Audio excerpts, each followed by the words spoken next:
अगर आप भी चाहते हैं कि हमारा ऑडियो वीडियो सबसे पहले आप तक पहुंचे, तो आप राजन राज BMW को सब्सक्राइब करें और बेल आइकन का घंटी दबाना।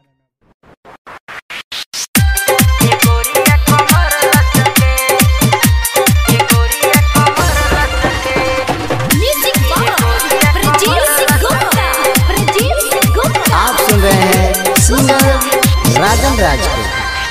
पागल कइले बारू गोरी हंस के, पागल कइले बारू गोरी हंस के, ए गोरिया कमर लचके, ए गोरिया कमर लचके, बूढ़वन से तू रहिला गोरी बचके,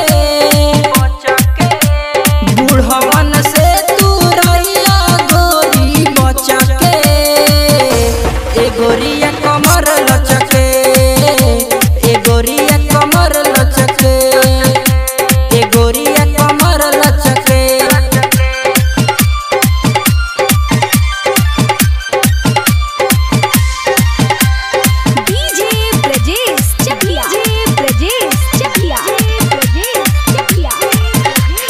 बनेलू अपना के तू हसीना, देहिया से तोहरा छूटेला पसीना, देहिया से तोहरा छूटेला पसीना। गजब सामान तू बाड़ूए गोरी सोचा के, गजब सामान तू बाड़ूए गोरी सोचा के, ए गोरिया कमर लचके, ए गोरिया कमर लचके।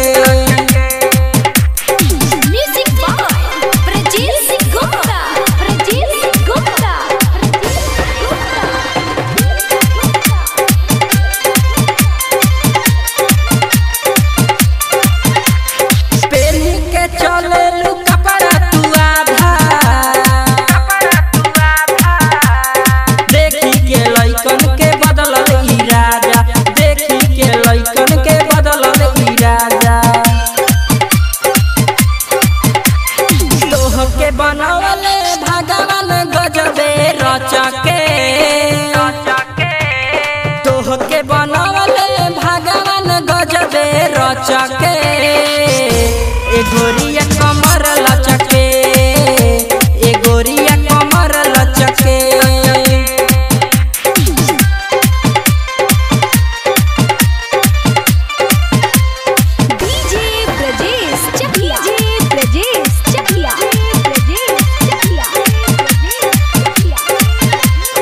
तोहरा चक्कर में कितना भइल बर्बाद रे,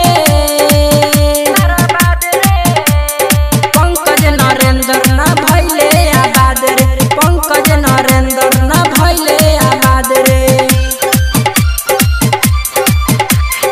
राजन राजा आनंद के देखी अचके,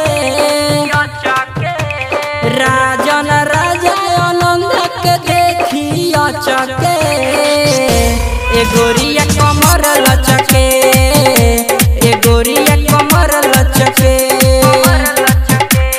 पागल कइले बारू गोरी हंस के,